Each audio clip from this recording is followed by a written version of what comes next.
ان الحمد للہ نحمده ونستعینه ونستغفره ونعوذ باللہ من شرور انفسنا ومن سیئات اعمالنا من يهده اللہ فلا مضل له ومن يضلله فلا هادی له واشهد ان لا الہ الا اللہ وحدہ لا شریک له واشهد ان محمدا عبده ورسولہ اما بعد فاعوذ باللہ من الشیطان الرجیم بسم اللہ الرحمن الرحیم السلام علیکم ورحمۃ اللہ وبرکاتہ۔ میرے بھائیوں، بہت ایک اہم اور نازک اور سینسیٹیو مسئلے کو آج ایڈریس کرنے کے لیے اور اس پر اپنا موقف بتانے کے لیے اور عام لوگوں کی شکوک و شبہات اور تحفظات کو دور کرنے کے لیے اس چھوٹے سے کلپ کو بنایا جا رہا ہے، تاکہ عام لوگوں کے درمیان جو شکوک و شبہات ہیں یا ان کے درمیان جو تحفظات ہیں ان کو دور کیا جا سکے۔ تو میرے بھائیوں، اس طرح کے ابہام اور اس طرح کے شکوک و شبہات اس لیے پیدا ہوتے ہیں کیونکہ ہم ان چیزوں سے فہم نہیں رکھتے، اور چونکہ وہ باتیں بہت زیادہ ہمارے ارد گرد، ہمارے ماحول میں، ہمارے معاشرے میں وہ بتائی جاتی ہیں، انڈورس کی جاتی ہیں، تو وہ باتیں جو ہیں ہم حقیقت جاننا شروع کر دیتے ہیں، اور بجائے اس کے کہ ہم اس کے اوپر تحقیق کریں یا تحقیق کرنے کے بعد ایک نظریے کو سمجھنے کی کوشش کریں یا پھر اس سے سبق لینے کی کوشش کریں، ہم کیا کرتے ہیں کہ ہم ان شخصیات کو اپنی بحث کا حصہ بنا لیتے ہیں۔ تو آج کا جو ہمارا عنوان ہے میرے بھائیوں وہ ہے مشاجرات صحابہ۔ مشاجرات کہتے ہیں میرے بھائیوں اختلافات کو، ڈس ایگریمنٹس کو۔ جب آپ کا کسی بندے کے ساتھ کسی بات پر کوئی اختلاف ہو گیا تو وہ مشاجرات ہو گیا، شجر ہو گیا، دو بندوں کے درمیان مسئلہ کھڑا ہو گیا کہ بھائی دو بندوں کے درمیان مسئلہ ہے، ٹھیک ہے۔ تو جو معاملات کے اندر صحابہ کے درمیان آپس میں اختلاف رہا، جس کے اندر ان کی آپس میں دو اختلافی نظریاتی طور پر ایک دوسرے سے الگ ہو کر وہ بیٹھ گئے، تو اس کو ہم مشاجرات صحابہ کہتے ہیں، یعنی دو صحابہ کا آپس میں کسی معاملے پر اختلاف کر جانا مشاجرات صحابہ کہتا ہے۔ اب مشاجرات صحابہ کی وجوہات کیوں آئی کہ بھائی لوگ کہتے ہیں یہ کیا بات ہوئی، بھائی فلاں صحابی نے فلاں صحابی سے اختلاف کر لیا، فلاں صحابی کی بات نہیں سن رہا، فلاں صحابی نے فلاں صحابی سے جنگ کر لی، فلاں صحابی نے یوں کیوں کر لی۔ اور میرے بھائیوں، صحابہ کرام رضوان اللہ اجمعین فری تھنکرز تھے، ٹھیک ہے، مجتہدین تھے، اور بہت سی جگہوں پر بہت سے فیصلے لیتے تھے۔ کسی کا فیصلہ صحیح ہوتا تھا، کسی کا فیصلہ غلط ہوتا تھا۔ بعض اوقات ضروری نہیں تھا کہ دو بندے فیصلہ کریں اور دونوں کا فیصلہ صحیح ہو، چاہے وہ دونوں صحابی کیوں نہ ہوں، ایک کا فیصلہ صحیح ہوتا تھا، ایک کا فیصلہ غلط ہوتا تھا، ٹھیک ہے۔ ہماری پچھلی ویڈیو کے اندر بھی ہم نے یہ چیز دکھائی کہ بھائی دو صحابیوں کے درمیان اختلاف ہو گیا تو صحابہ نے وہی فہم لیا جو سرکار دو عالم صلی اللہ علیہ وسلم کا فہم تھا، اور اس فہم کو چھوڑ دیا جو سرکار دو عالم صلی اللہ علیہ وسلم کا فہم نہیں تھا۔ تو ایسا ہو جاتا ہے، ایسا کوئی معاملہ نہیں ہے جہاں پر دو انسان جو صاحب شعور صاحب فہم ہوتے ہیں بیٹھے ہوتے ہیں تو ان کے درمیان اختلاف ہو جاتا ہے، ٹھیک ہے۔ یہ خالی صحابہ تک ہی نہیں، ان کے بعد میں آنے والے لوگوں کے درمیان بھی اختلاف رہا، ٹھیک ہے۔ کیا امام ابو حنیفہ اور عبداللہ ابن مبارک کے درمیان اختلاف نہیں تھا؟ کیا امام ابو حنیفہ اور امام مالک کے درمیان اختلاف نہیں تھا؟ کیا امام ابو حنیفہ اور امام ظاہری کے درمیان اختلاف نہیں تھا؟ کیا امام مالک اور امام شافعی کا آپس میں اختلاف نہیں تھا؟ کیا امام شافعی کا اور ان کے اپنے شاگردوں کے ساتھ اختلاف نہیں تھا؟ ٹھیک ہے، یہ تو آپ کو آج بھی مل جائے گا کہ بہت سی جگہوں میں کہ مسلک کے بندے ہوں گے، ان کے آپس میں اختلافات ہوں گے، تو یہ کون سی بڑی بات ہوگی بھائی؟ صحابہ کے درمیان اگر کسی معاملے کو لے کر آپس میں نوک جھوک ہو گئی یا آپس میں کوئی مسئلہ ان کا ہو گیا تو اس کو لے کر اتنا بڑا ڈرامہ لگانے کی کیا ضرورت ہے کہ بھائی وہ دیکھو جی وہ فلاں صحابی نے فلاں صحابی کی بات نہیں مانی، اور بھائی دونوں صحابی ہیں، ٹھیک ہے، دونوں فقیہ ہیں، دونوں کا ایک معاملے کے اندر ایک دوسرے کے ساتھ دلائل کی روح میں ایک دوسرے کے سامنے آگے کھڑے ہو جانا یہ ایک الگ معاملہ ہے۔ تو یہ وجوہات تھی کہ بھائی بعض اوقات ایک صحابی کو لگا کہ بھائی یہ معاملہ ایسے بہتر ہوگا، دوسرے کو لگا نہیں ایسے نہیں، ایسے بہتر ہوگا۔ جیسے حضرت ابو ہریرہ رضی اللہ تعالیٰ عنہ کہتے ہوتے تھے کہ جنبی شخص جو ہے، جنبی شخص اگر وہ غسل نہ کرے تو اس کا روزہ نہیں ہوتا، تو بی بی عائشہ نے ان کی اس غلطی کو دور کیا۔ اب یہ دو صحابہ کے درمیان اختلاف تھا ایک مسئلے پر، ٹھیک ہے، تو وہ تو کوئی اس طرح بڑا ایشو نہیں ہے، اختلافات تو ہوتے رہتے ہیں، اختلاف ہونا کون سی وہ بات ہے، لیکن اس میں بری چیز کیا ہے کہ آپ ایک اس اختلاف کی بنیاد کے اوپر ایک صحابی جو صحیح کہہ رہے تھے اور دوسرے جن کا فیصلہ غلط تھا، ان دونوں میں جو صحیح ہے اس کی تعریفیں اور جو غلط ہے اس کی تصحیح اور تنقیص کرنا شروع کر دیں، یہ معاملہ غلط ہے۔ یہ ہے مشاجرات صحابہ میں ایک غلو یا علو اور مبالغہ آرائی کرنا، جو کہ سراسر غلط ہے۔ اور انصاف کی بات کریں، ٹھیک ہے، یہ جاہلانہ باتیں نہ کریں، یہ روافظ والی کہ بھائی وہ فلاں صحابی نے یہ فیصلہ کر لیا، ضرور ان کی نیت میں کوئی کھوٹ ہوگا، ضرور انہوں نے کوئی چیز سوچ کے رکھی ہوگی۔ بھائی آپ کو اس بات کا کیسے الہام ہوا کہ بھائی انہوں نے کوئی چیز سوچی ہوگی، ان کی نیت میں کوئی کھوٹ ہوگا؟ خدا کا خوف کریں، حسن ظن والے لوگ ہیں، ٹھیک ہے، اور گمان نہ کریں کسی کے بارے میں، ایسا عام انسان کے بارے میں گمان نہ کریں۔ آپ تو ماشاءاللہ صحابہ کرام رضوان اللہ اجمعین کے بارے میں گمان کر لیں۔ خیر، یہ تھی وجوہات۔ اور اس کے بعد جو اگلا پوائنٹ ہے وہ ہے سلف کا فہم۔ سلف کے فہم میں دو قسم کی چیزیں پائی جاتی ہیں. ایک یہ ہے کہ وہ کہتے ہیں کہ آپ سکوت کر لیں، جہاں جہاں مشاجرات صحابہ ہوا ہے وہاں پر آپ چپ کر جائیں اور آپ اس کے اوپر بات نہ کریں اور عموم کو اس سے دور رکھیں. ٹھیک ہے. دوسرا جو سلف کا فہم رہا ہے وہ یہ کہ بتایا جائے اس وقت جب مجبوری پڑ جائے، جب بیان کرنا ضروری پڑ جائے، جب اس مسئلے کو جب اس مسئلے کو ڈسکس کیے بغیر گزارا نہ ہو تو اس کو ڈسکس کیا جائے، لیکن ادب، احترام، تمیز کے دائرے میں رہ کر. ٹھیک ہے. یہ نہیں ہے کہ آپ کہو کہ بھائی وہ فلاں نے غلطی کر دی تو میں جن کی بدتمیزی کروں گا. نہیں سر، اس کی اجازت آپ کو کوئی نہیں دے گا کہ آپ صحابہ کرام رضوان اللہ اجمعین کے بارے میں اپنی یہ لمبی کیا چیز جتنی لمبی لمبی زبانیں استعمال کریں اور عامیانہ زبان کا استعمال کریں. اس کی اجازت آپ کو کوئی نہیں دیتا.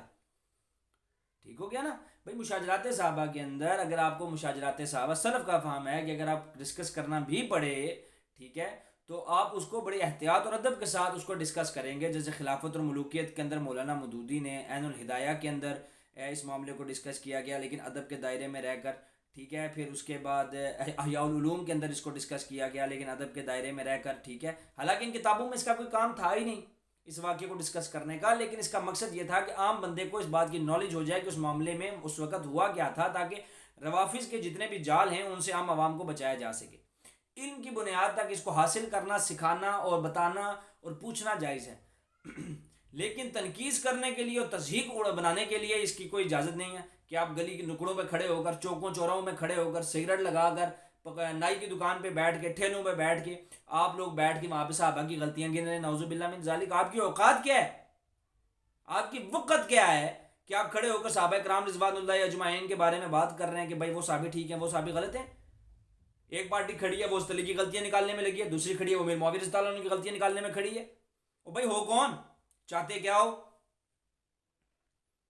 ٹھیک ہے. ہاں اگر مجبوری پڑ جائے یعنی ایک بندہ جو ہے، اب میں اکثر بات کرتا ہوں کہ اہل حدیث والے حضرت امیر معاویہ رضی اللہ عنہ کا بریلوی مناتے ہیں عرس، لیکن اس کے اوپر اہل حدیث نہیں بولتے. یہ دیکھیں نا، یہ زیادتی ہے. ٹھیک ہے. حضرت امیر معاویہ رضی اللہ تعالیٰ عنہ کے بارے میں اگر کوئی بندہ عرس مناتا ہے تو وہ تو بدعت ہی کر رہا ہے نا. تو وہ جو بدعت کر رہا ہے اس کا انکار کیوں نہیں کرتے اہل حدیث برملا؟ اب یہ زیادتی ہے کہ بھائی انہوں نے یہاں پر آ کے نا اپنی آنکھوں پہ ہاتھ رکھ لیا. ٹھیک ہے. اسی طرح جو روافظ ہیں وہ اگر نکالتے ہیں جلوس نکالتے ہیں ذاکرین، تو ان جلوسوں کو آنکھوں کے آگے ہاتھ رکھ لیتے ہیں. وہ کہتے ہیں ٹھیک ہے جی جائز ہے کیونکہ خود بھی تو نکال لیں.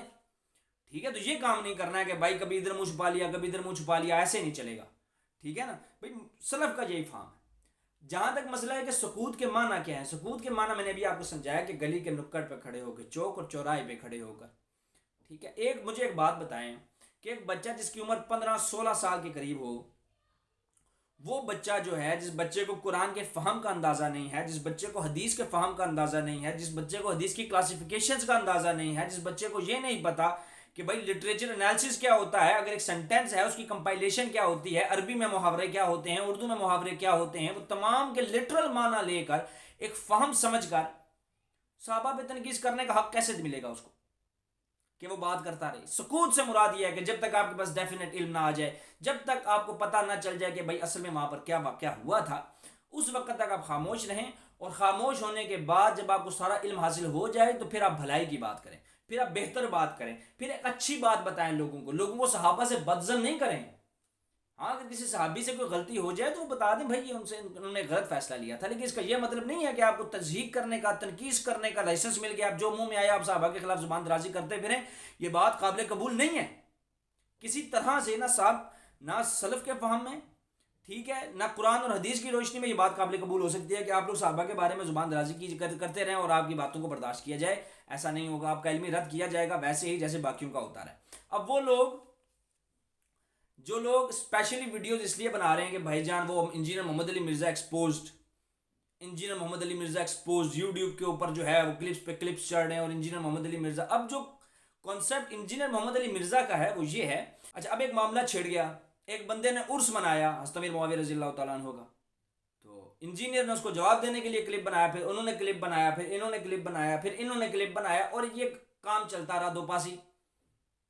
ٹھیک ہے. اب یہ سسٹم الگ ہے، یہاں پر سکوت نہیں ہو سکتا. یہاں پر جب کوئی بندہ کھڑا ہو کر ایک صحابی کی تنقید کرے گا اور ایک صحابی کو حد سے زیادہ آگے بڑھانے کی کوشش کرے گا، وہاں پہ آپ چپ کیسے رہ سکتے ہیں؟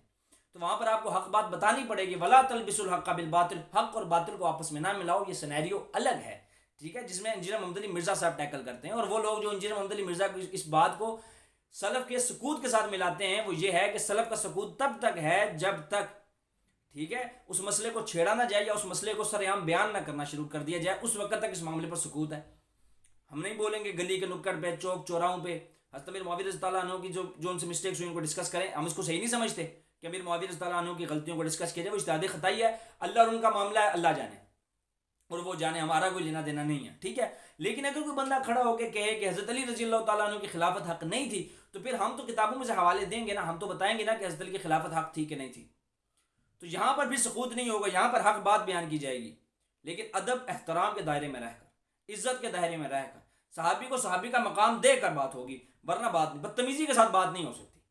ٹھیک ہے، تو یہ سکوت کے معنی ہے کہ آپ چپ کر جائیں جب تک آپ اس علم کو حاصل کریں. کن صورتوں میں سکوت کرنا چاہیے؟ جیسے میں نے آپ کو پہلے ہی بتا دیا کہ بھائی جن صورتوں میں آپ کو وہ مسئلہ ڈیفائن کیے بغیر حل نہیں ہے، جیسے اگر کوئی بندہ پوچھے کہ خلافت اور ملوکیت میں کیا فرق ہے، تو آپ خلافت اور ملوکیت کو سمجھانے کے لیے یہ بات کر سکتے ہیں. اور ملوکیت، امیر معاویہ رضی اللہ عنہ کی خلافت کو، حکومت کو ملوکیت کہنا کوئی بری بات نہیں ہے، ملوکیت کوئی نوٹوریس ورڈ نہیں ہے، ملوکیت کا مطلب بادشاہت ہوتا ہے. اور امیر معاویہ رضی اللہ تعالیٰ عنہ خود اپنے آپ کو اول الملک کہتے تھے کہ میں جی پہلا بادشاہ ہوں مسلمانوں کا. تو اس میں کوئی شک نہیں ہے کہ وہ پہلے بادشاہ ہیں. اگر کہیں کھڑا ہو کر بات کروں خلافت اور ملوکیت کے اوپر اور میں وہاں پر ڈفرنس سمجھانے کی کوشش کروں گا، تو مجھے اگزامپل کے طور پہ، مثال کے طور پہ حکومت بنو امیہ اور خلافت راشدہ کا کمپیریزن پیش کرنا پڑے گا. بنو عباس کی حکومت کا اور خلافت راشدہ کا کمپیریزن پیش کرنا پڑے گا میرے بھائیو.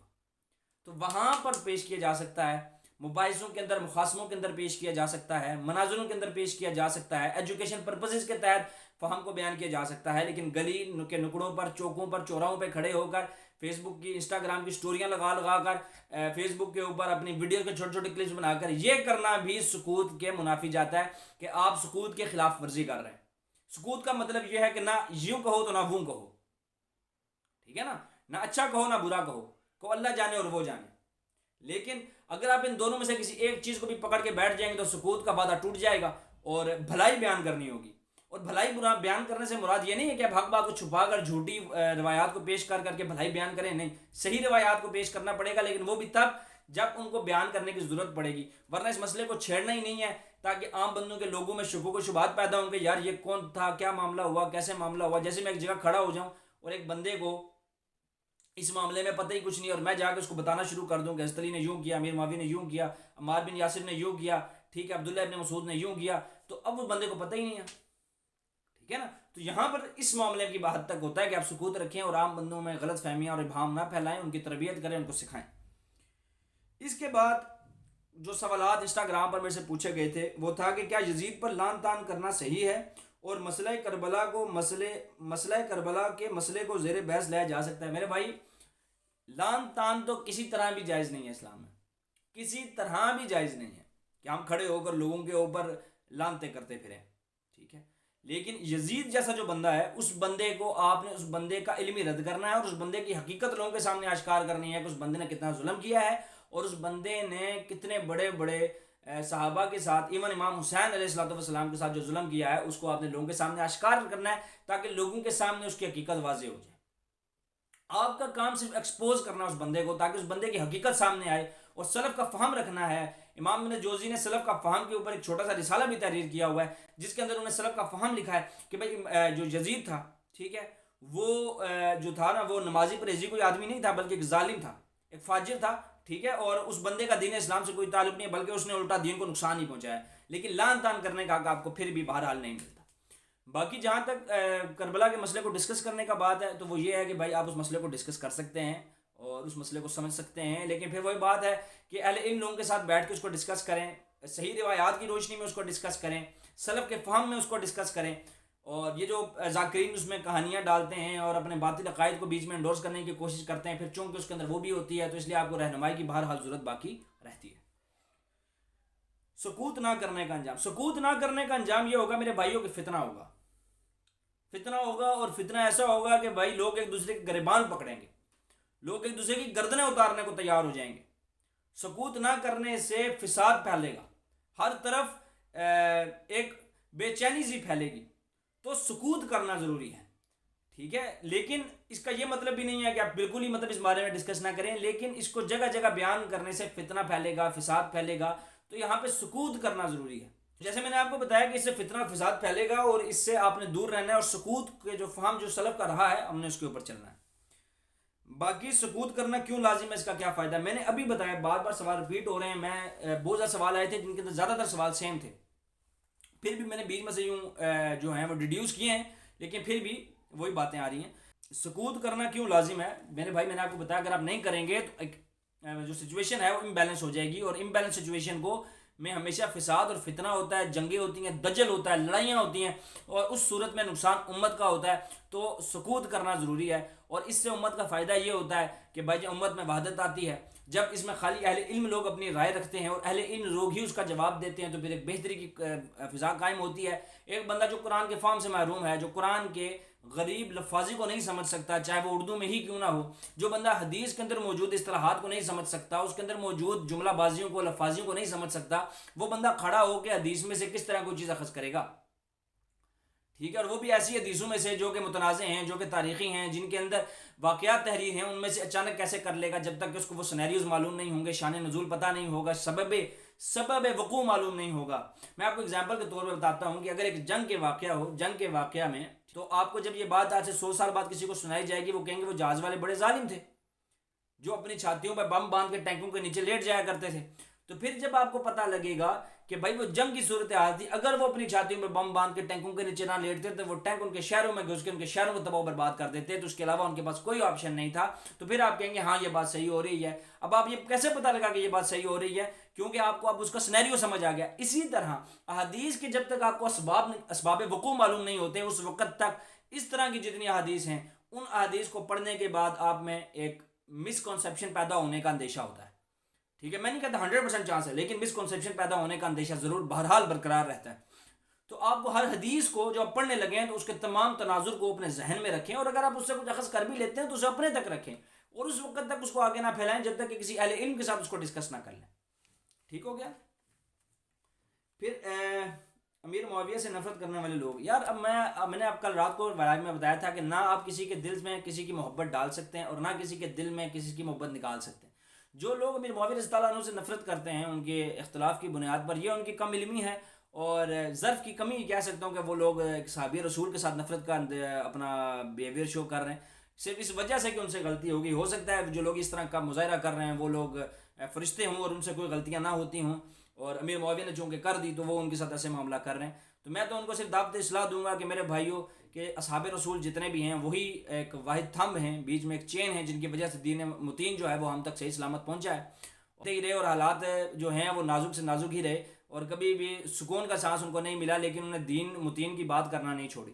تو ان کے بارے میں ایسی زبان کا استعمال کرنا اور ایسی لفاظی کرنا کہ بھائی جان ان کی تنقید ہو، تو یہ کم ظرفی کا مظاہرہ ہے، اور اس کے اندر آپ کی کم علمی کچ فہمی کا اندازہ ہوتا ہے کہ آپ لوگ کتنے کچ فہم ہیں کہ آپ کو جو ایک اختلاف کی بنیاد کے اوپر آپ کسی سے نفرت کر رہے ہیں، اور وہ بھی ایک ایسے شخص سے جو کہ صحابی رسول ہیں، اور ایسے صحابی رسول ہیں کہ جو کاتب وحی بھی ہیں. ٹھیک ہے، اور کاتب وحی ہونے کے ساتھ ساتھ سب سے بڑی بات یہ کہ ان کا نبی پاک صلی اللہ علیہ وآلہ وسلم کے بڑا قریبی رشتہ بھی ہے.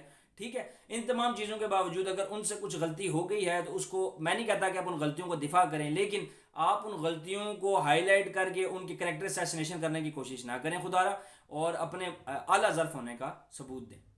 ٹھیک ہے، اس کے علاوہ جو آخری یہاں پر پوائنٹ ریز کیا گیا تھا وہ تھا فہم سکوت کیا ہے، وہ میں سمجھا چکا ہوں. پوری 18-19 منٹ کی ویڈیو میں یہی بات سمجھائی ہے کہ سکوت کا مقصد کیا ہے. تو میرے بھائیو آج کا مقصد یہی تھا کہ میں صحیح بات کو آپ تک پہنچا سکوں اور آپ کو سمجھا سکوں کہ یہ کیا معاملہ ہے، اس کو کیسے ٹیکل کرنا ہے. اور خدا را جو نومولود طالب علم اور دائی ہیں ان کو چاہیے کہ وہ پہلے علم حاصل کریں، اور علم حاصل کرنے کے بعد اس معاملے پر بات کریں. اور ان لوگوں کو میرا یہ پیغام ہے جو سٹوریز لگا رہے ہیں اور واٹس ایپ پہ اسٹیٹسز لگا رہے ہیں اور کیا کہتے ہیں اس کو چھوٹے چھوٹے کلپس بنا کر اپلوڈ کر رہے ہیں، میرا ان کو یہ پیغام ہے میرے بھائی کہ جلد از جلد اس معاملے کو ختم کریں اور دین کی دعوت کی طرف آئیں. اور آپ نے چونکہ میرے سے وعدہ کیا تھا کہ آپ اس کو جلد از جلد ختم کریں گے، لمبیڑیں گے اس کو، اور آپ اس کو جلد از جلد ختم کریں. میں آپ کا انتظار کروں گا میرے بھائی، اور تاکہ ہم دونوں بھائی مل کر دین کے دعوت کا کام دوبارہ شروع کر سکیں. اور تمام احباب اس معاملے کو آگ لگانے کی کوشش کرتے ہیں اور ان معاملوں کے اندر لوگوں کے دلوں میں صحابہ کے لیے نفرتیں پیدا کرنے کی کوشش کرتی ہیں. اللہ انہیں ہدایت دے. اللہ ہمیں قرآن پڑھنے، قرآن سمجھنے، قرآن پر عمل کرنے کی توفیق عطا کرے. اللہ ہمیں سرکار کی سنت پر چلنے کی توفیق عطا کرے. اور اللہ جو ہے وہ اللہ ہمارے دلوں میں صحابہ کرام رضوان اللہ اجمعین کی محبت کو راسخ فرمائے، اور ہمیں ان سے محبت کرنے والا رکھے، ان سے بغض کرنے والا نہ رکھے. اللہ ہمیں اہل بیت سے محبت کرنے والا رکھے، ان سے بغض کرنے والا نہ رکھے. اور اللہ ہمیں اور آپ کو اپنے حفظ و امان میں رکھے. اپنا خیال رکھیے گا، دعاؤں میں یاد رکھیے گا. السلام علیکم وما علینا الا البلاغ المبین.